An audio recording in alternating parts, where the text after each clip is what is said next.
1. When I opened my eyes, what came into view was a snow-white ceiling. The feeling of a hangover was really unpleasant. The first thing that came to my mind was that I would never drink again. My head ached as if it were splitting. I reached out to touch my head and felt a hand full of blood. I sat up abruptly from the bed and only then realized that I was wearing a blue and white hospital gown. What's going on? Could it be that I got drunk last night and got into a fight with someone, and they smashed my head with a wine bottle? Leo, you're awake. I turned my head and saw an old man with gray hair, wearing a white lab coat. Behind him followed a group of doctors in the same white coats, and they were all gathered around my hospital bed. Question: what's the scariest thing about going to the hospital? Of course, it's being overly concerned by a group of doctors and having a joint consultation. I tried hard to hold back my tears and grabbed the old doctor's hand firmly. Doctor, just tell me straight. How many more years can I live? 2. After being wheeled away for a brain CT, I finally realized what was going on. I had transmigrated into a novel I just finished reading.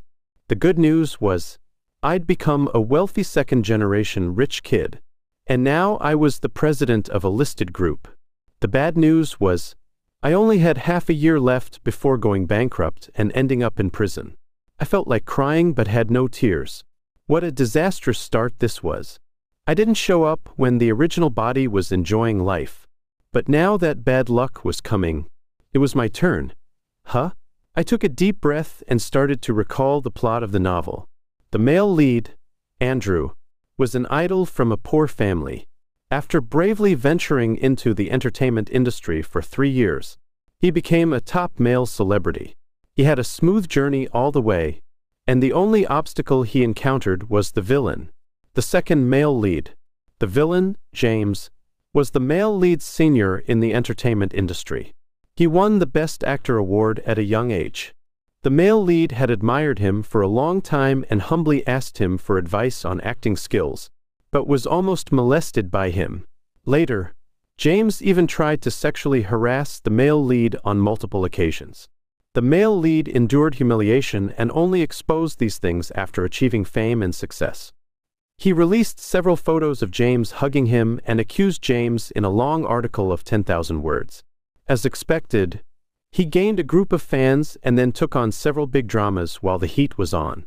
Naturally, James was reviled by thousands of people, was put on ice by the talent agency, and faced huge compensation.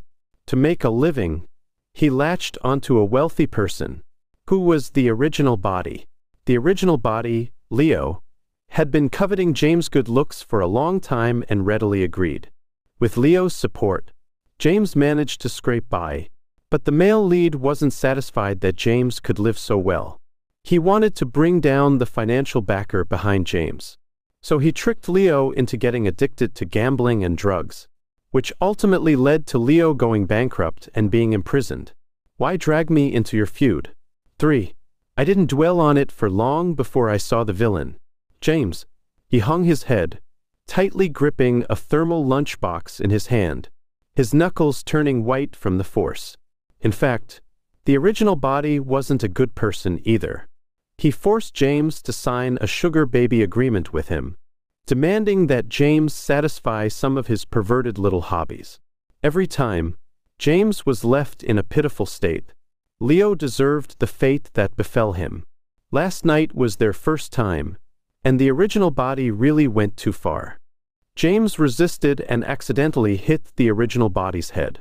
He passed out and was sent to the hospital by James. Leo, James said cautiously, I was in the wrong last night. I'll take whatever punishment you dish out today. Scared, I quickly rolled out of bed and knelt down to him too. Dude, do you even hear what you're saying? This is a society ruled by law. Are you thinking I haven't gone to prison soon enough and want to send me in early? The hospital floor was icy cold. I was only wearing a thin hospital gown, and the chill from my knees made me shiver. Looking at James, he wasn't dressed much either. His collar was slightly open, and upon closer inspection, one could see his fair chest. I quickly averted my eyes, my face burning hot. I pulled James up from the ground. Then I snatched the whip from his hand and threw it under the bed. James stared at me with confused eyes. "No, we're not using it." I nodded. "Hell no. I'm scared just looking at it." His face turned ugly, and a hint of pleading showed in his eyes. James forced a fawning smile and said, "Well, what do you want then? I'll go get it ready. Real quick." What the heck kind of words are these? To keep James from saying anything more outrageous, I pushed him to sit on the bed. "You don't need to prepare anything," I said, rubbing my forehead. "I'm dizzy. I need to rest." James let out a barely perceptible sigh of relief. "Leo, I stewed some soup for you. Would you like to have a taste?" "Yeah, sure." I nodded frantically. "As long as you don't say those weird and messy things that could get me in trouble. I can eat anything." For several days in a row, James came to bring me food. Today it's pork rib soup. Tomorrow it'll be stewed lamb. I patted my belly that had been stuffed these days. To be honest, James is quite a good cook. I was lying idly on the hospital bed, waiting for James to bring me food today. But it was already noon, and James still hadn't come. I took out my phone to call him, but after several tries, there was no answer. I frowned. Could James be in some trouble? If something happened to him, who would bring me food? Don't let me starve to death before the male lead Andrew can set me up for gambling and drug use. Just as I was undecided, my phone pushed me a message. Breaking. The variety show Countryside Daily premieres today. Andrew and James will participate at the same time. It's really a case of what you wish for comes true. So here's news about James. Countryside Daily is a slow variety show where artists experience rural life, mainly focusing on watching glamorous artists do farm work. This variety show has invited both Andrew and James. No wonder he wasn't here today. So he went to record a variety show. At this time, the news that James had tried to sexually harass Andrew but failed had just broken out, and the internet was abuzz with discussion. The variety show's official announcement at this time was clearly riding the wave of the hype. Sure enough, almost all the online comments were focused on James and Andrew. I remembered how docile James looked when we first met. He was so cute and innocent. I'd never believe he'd try to sexually harass someone. No way. There was also such a passage in the original book. In this variety show, Andrew showed great tolerance and said he forgave James. He let bygones be bygones and hoped they could get along well. But James didn't appreciate it. Instead, he tried to make things difficult for Andrew at every turn, making sarcastic remarks and even getting handsy. As soon as the show was broadcast, James was confirmed to be guilty of sexual harassment and was finally completely blacklisted. I thought to myself, if the show follows the rhythm of the original book, Andrew will become even more popular, and I'll soon go bankrupt. That won't do. I have to mess up this show. Other things aside, the identity of the president of a listed company that my original self had is quite useful. I got someone to contact the show crew. The show crew immediately agreed to let me participate in the variety show as a special guest. I was gearing up while silently apologizing to the director. This show is probably going to be ruined by me. 5. When I arrived at the recording site, the show had just started. A group of male and female artists were huddled together, working in the fields. Their movements were clumsy. Clearly, they had never done farm work before. But the audience just loved to see their favorite stars in a fluster. I looked around but couldn't find James. I asked the director, "Where's James?" The director's beaming smile froze instantly. He pointed to a distant spot and said, "Over there." James was far away from the others, husking corn all by himself, looking rather desolate and forlorn. When a wall's about to collapse, everyone gives it a push. When a drum's broken, everyone beats it. It's just human nature. James is currently mired in scandals. Other entertainers can't avoid him fast enough. Who would get anywhere near him? I quickly walked over. After all, I didn't know anyone else, so I might as well go to him. I don't want Andrew to have an easy time, And Andrew doesn't want James to have an easy time either. The enemy of my enemy is my friend. I have to get on good terms with him first, and then plot with him how to bring Andrew down. The moment he saw me, James stiffened all over. His face turned deathly pale. He hesitated, stammered, then gently tugged at my sleeve and whispered, "See, can we not do this here? Wait until tonight." I was completely confused. What were we supposed to do at night? I poked James hard on the forehead, leaving a red mark there. I really wanted to crack his head open and see what was inside. It's broad daylight, in a cornfield, and right in front of the cameras. What could I possibly do? 6. I miscalculated. If I had known this show involved real work, I wouldn't have come. I thought we were just going through the motions in front of the camera. But we've been at it for over an hour, and the director's crew still hasn't called it quits. It was sweltering in the cornfield, and I was already dead tired. James had rolled up his sleeves and trouser legs, and there were beads of sweat on his forehead.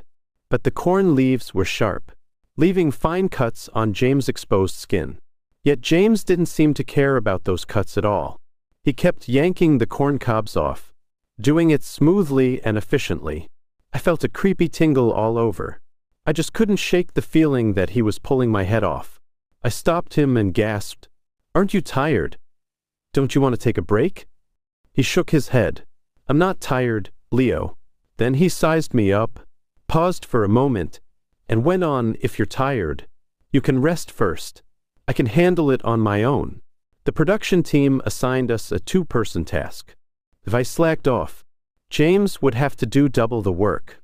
And if we couldn't finish, we'd get no food. I gritted my teeth. Damned production team. What was I thinking? I must have been out of my mind to come here and suffer like this. But since I was already here, I had to force myself to keep picking corn. I don't know how much time had passed. The sun was starting to set, and I was getting dizzy. Only then did the director say we could rest. My legs were wobbly. I almost leaned on James, and he dragged me back. He, on the other hand, seemed fine and still had the strength to pull me along. I made up my mind to find some time to work out. Otherwise, if the audience found out how much of a difference there was between my and James' physical strength, it would be so embarrassing. The place the production team arranged for us to stay was a small wooden cabin. It was clean, tidy, and the environment was quite nice. But I didn't have the mind to care about all that. I just wanted to finish my meal and go to bed as soon as possible. The director said awkwardly, "We didn't expect Leo to come, so we prepared one room less. How about we play a game? The 2 losers will share a room. Mom, I'm dog tired. I don't have the mood to play games with you." So I grabbed James and said, "The 2 of us will share a room. No need to go through all that trouble." During the day, with cameras around, I couldn't plot with James on how to deal with Andrew.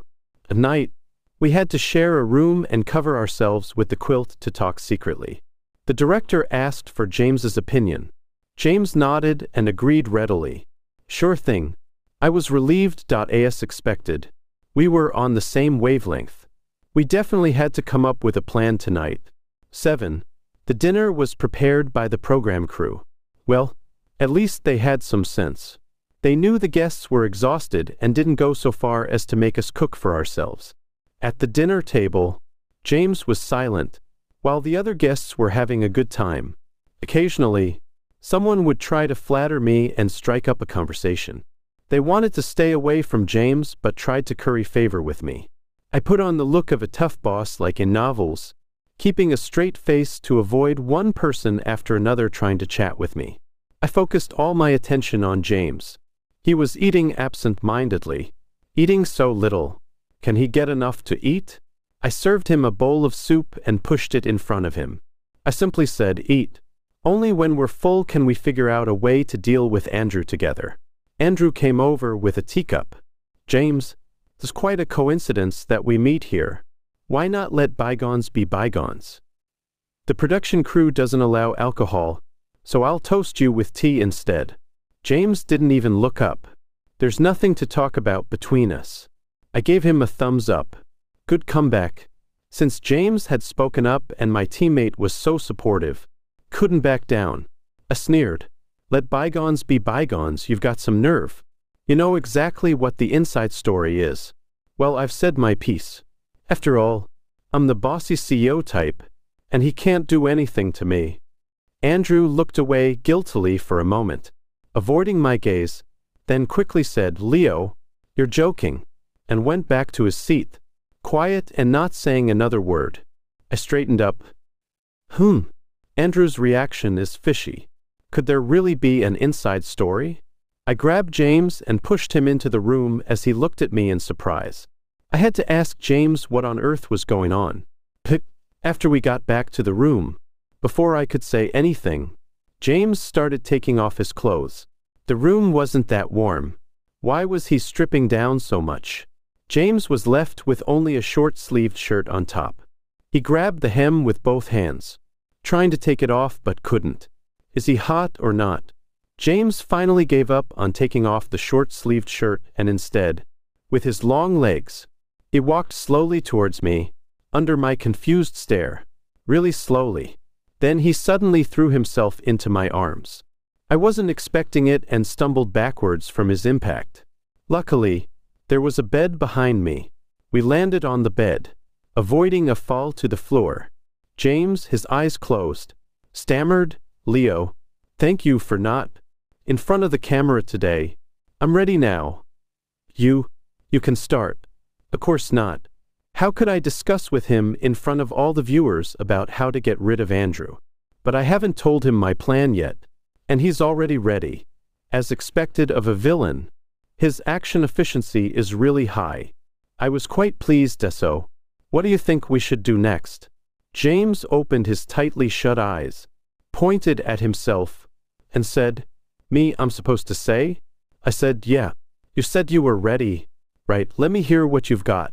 James seemed to have made up his mind about something and started unbuttoning my clothes. I'm not even hot. What the hell is he doing? I watched James, who was doing it earnestly and meticulously. Oh well, as long as he has a way to get rid of Andrew for me, I'll let him do whatever he wants. I may not understand, but I can respect it. Then, he grabbed the quilt and pulled it over our heads. Makes sense. When plotting something, you should cover up with a quilt first. Walls have ears. He's really thoughtful. 9.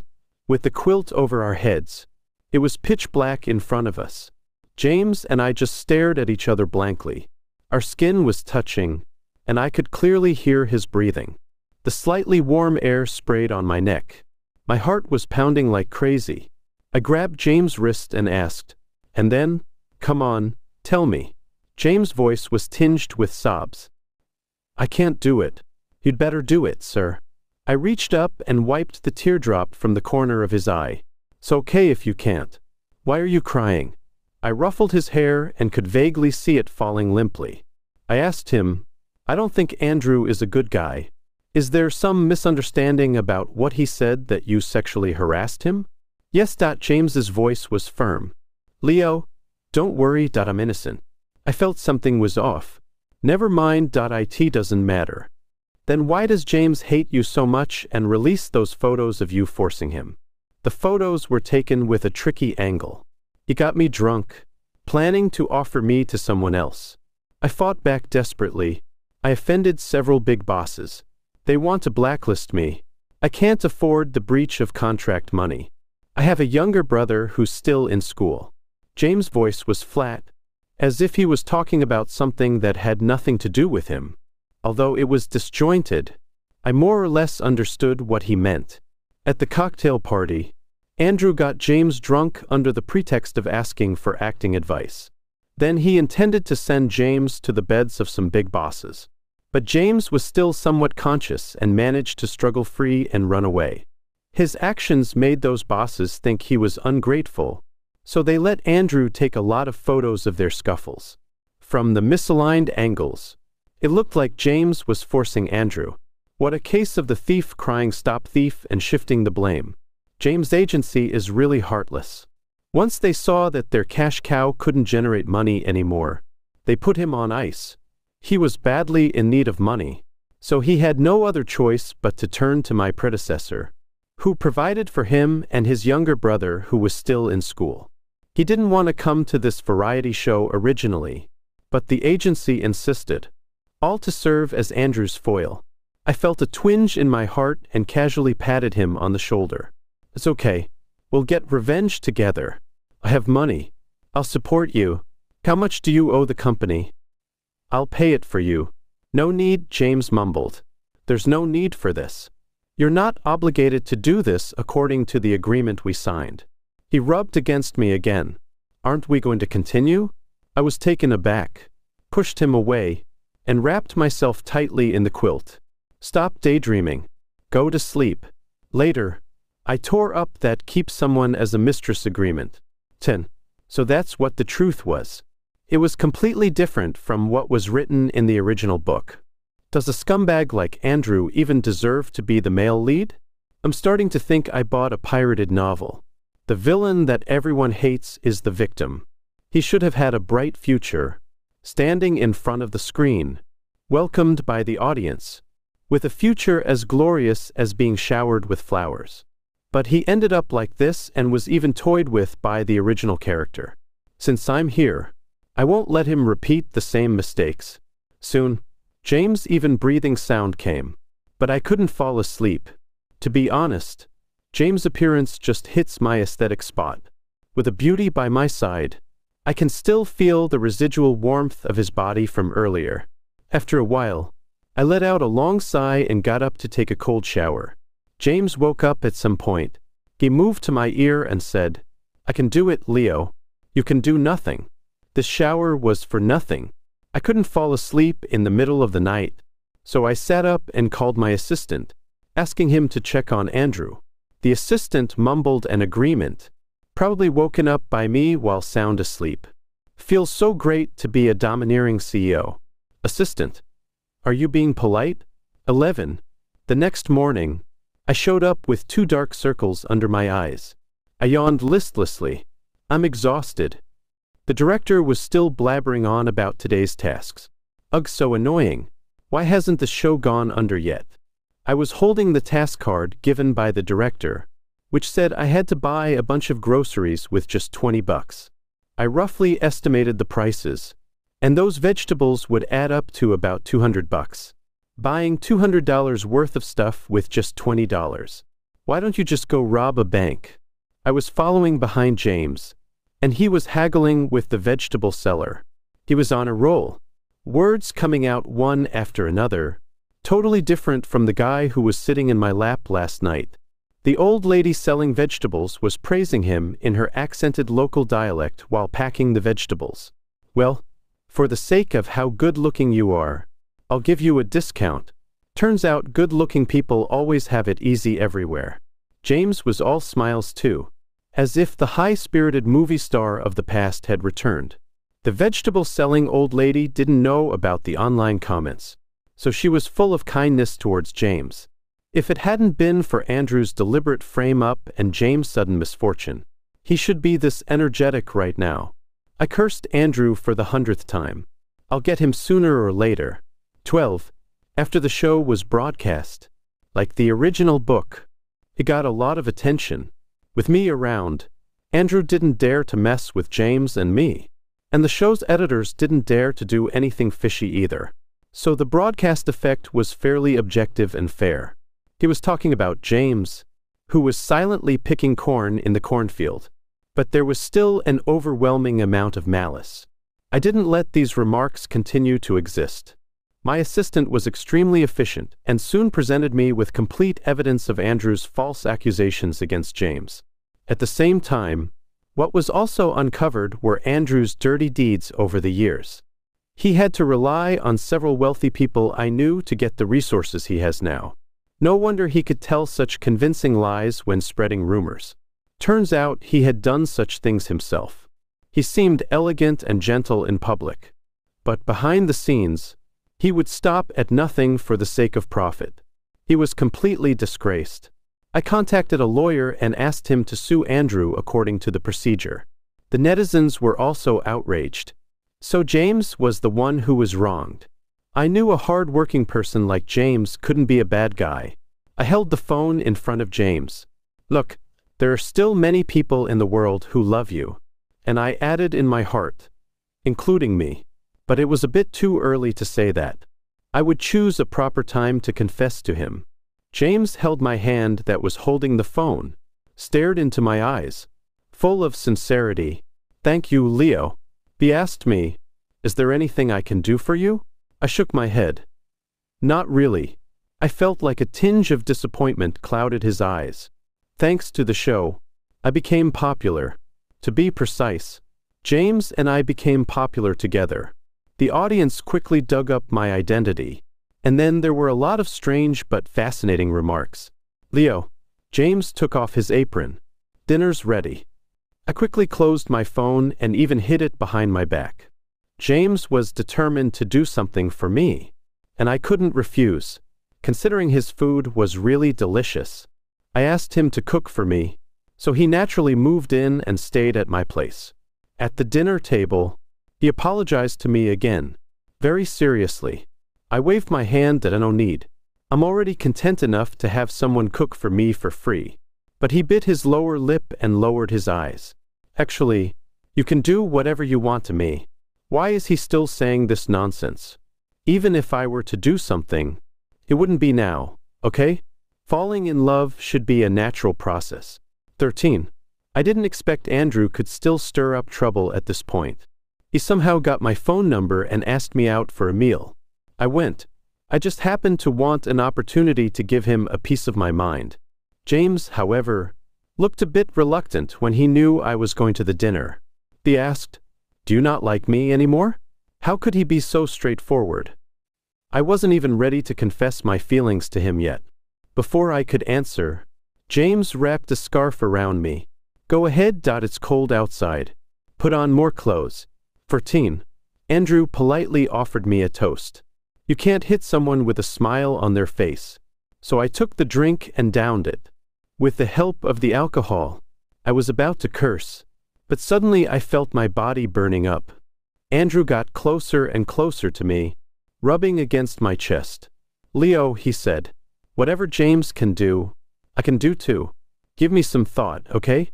What the hell is this okay nonsense? Do you think you're in a position to call me Leo?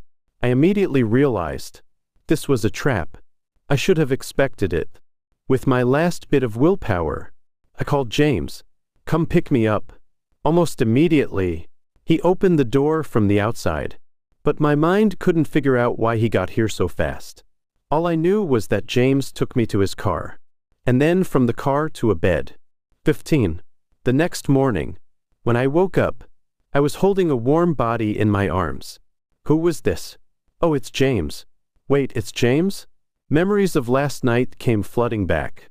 I had planned to take things slow, but that bastard Andrew ruined it. Oh no, James won't think I'm just after his body. Well, okay, I am actually after his body. How can I explain that it's not just about that? James slowly opened his eyes. I asked him nervously, You okay? I'm fine, Leo. I reached out and supported his waist. He let out a pained grunt. Still saying you're okay. Little liar.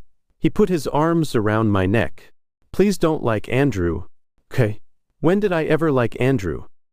Do I look like a heartless cheater who jumps from one love to another? James got even closer. I'll cooperate with whatever you want to do. I only love you. There won't be anyone else. I said. 16.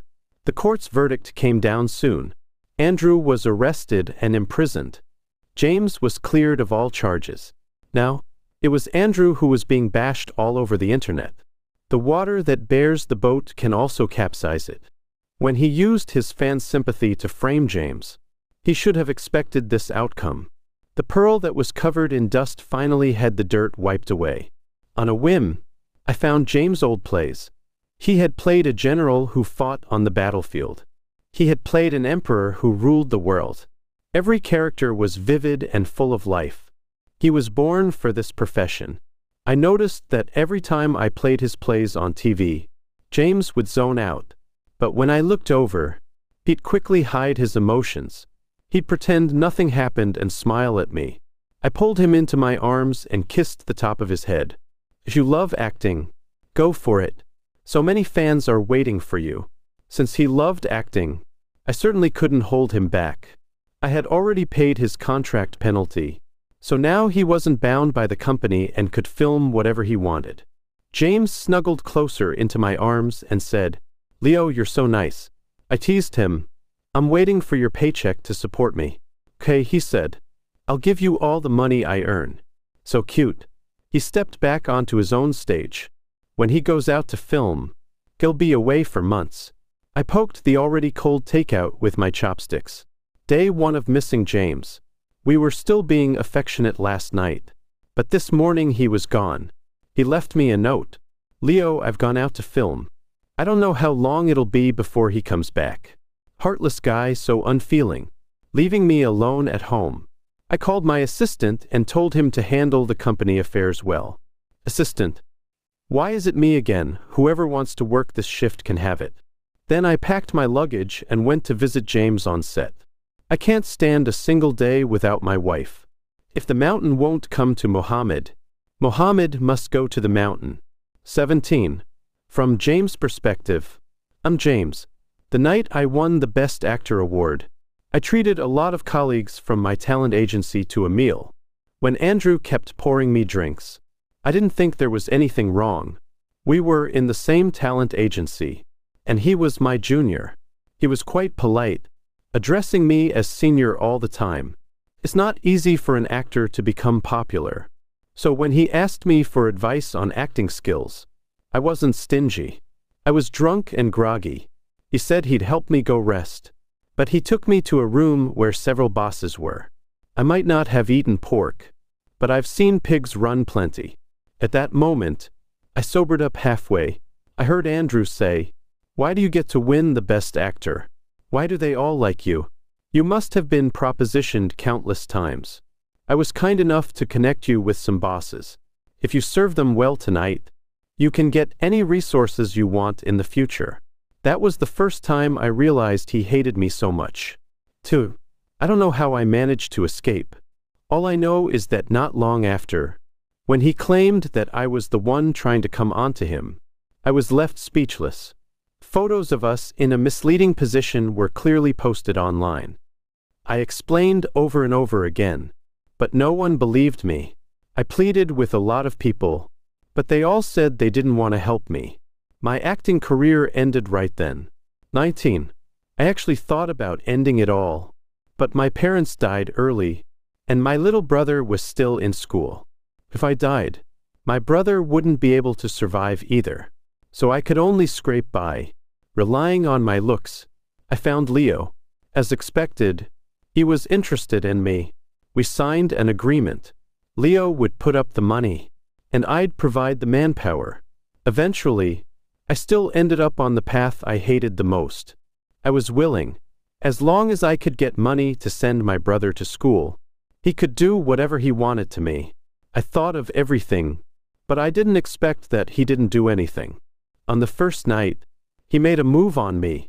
I accidentally pushed him, and it hit his forehead, knocking him unconscious.